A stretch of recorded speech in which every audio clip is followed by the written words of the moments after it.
So the Duffle cut rifle is a really cool souvenir in my opinion. It is basically a rifle that has been snuck back by a GI. They're called Duffle cut because they were snuck back in duffel bags for the most part. The one that we have, actually, its true origins, it came home in a 105 millimeter artillery casing shell brought back by Frank Lucido, who served in L Company 357th Infantry of the 90th Division.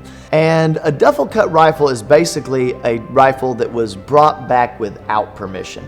A lot of guns, pistols, Lugers, whatever, you would get a lieutenant or an superior officer to sign off on a certificate for your souvenir, and they would give you permission to bring back guns or whatever. Some people maybe had a lieutenant or somebody that didn't like them, and so they had to get creative in other ways.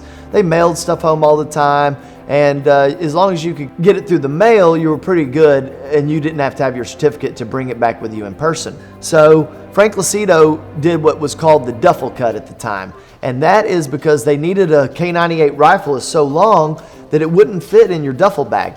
But they realized that the metal part, the barrel and the receiver and the action of the gun is fairly short, and that the stock, although it's a little bit longer, if you were to cut it right behind where the first barrel band is, it is short enough to fit into a duffel bag. Ours, of course, came home in this 105 artillery shell that we have on display, because that's how Frank sent it back.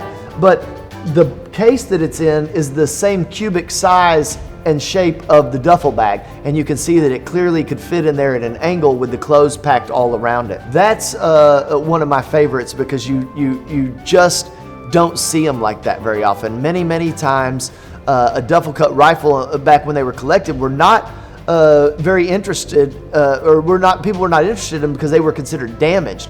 I think they're neat because it shows that this one was truly snuck back by a veteran in a duffel bag. So although they might not have as much collectible value for somebody who collects firearms, for us they're priceless because they tell a story.